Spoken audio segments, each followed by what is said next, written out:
journal de l'économie sur TV5 Monde. Bonjour à tous et merci d'être avec nous. C'est un camouflet pour Bruxelles. La justice européenne a annulé une amende de plus d'1 milliard d'euros contre Intel. La Commission l'avait infligée en 2009 aux fabricants américains de puces électroniques pour abus de position dominante et pratiques anticoncurrentielles. Mais après 13 ans de procédure, le tribunal a jugé que l'analyse de Bruxelles était incomplète.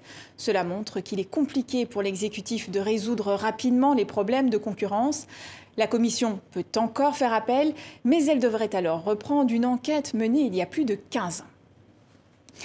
En France, journée de mobilisation pour le pouvoir d'achat. Des rassemblements ont eu lieu dans plusieurs villes à l'appel des syndicats de différents secteurs, comme l'industrie, le commerce ou encore la fonction publique. Ils réclament une revalorisation des salaires.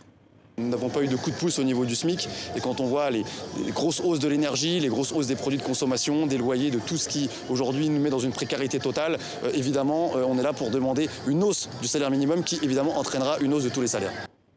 Dans l'actualité française également, les négociations entre la grande distribution et ses fournisseurs, les industriels et les agriculteurs notamment. Avec l'inflation, elle se déroule dans un climat encore plus tendu que d'habitude. Les fabricants font face à une envolée des prix des matières premières et de l'énergie. Mais de leur côté, les représentants des supermarchés refusent des augmentations de prix trop importantes en mettant en avant le pouvoir d'achat des consommateurs. On ne pourra pas demain répercuter la totalité des hausses qui nous sont demandées. Est-ce que vous, consommatrices, vous accepteriez que tous les prix de vos produits alimentaires du quotidien augmentent entre 7 et 10%? Ce n'est pas possible. Le Bitcoin a perdu 50% de sa valeur en 3 mois. Il avait atteint un pic historique en novembre dernier. Cette chute s'explique en partie par les mauvais résultats boursiers. La hausse des taux d'intérêt sérieusement envisagée par la Fed pour contrer l'inflation inquiète également les investisseurs qui se détournent des actifs les plus risqués. Aujourd'hui, seul un pays a adopté le Bitcoin comme monnaie légale, le Salvador, mais le FMI lui a demandé cette semaine de faire marche arrière en raison de la grande volatilité de cette crypto-monnaie.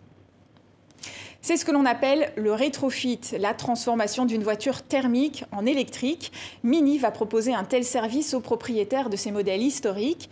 L'aspect extérieur du véhicule n'est pas modifié et c'est totalement réversible afin de ne pas compromettre la cote de ces modèles de collection. Et c'est la fin de ce journal de l'économie. Merci à vous pour votre fidélité et à demain.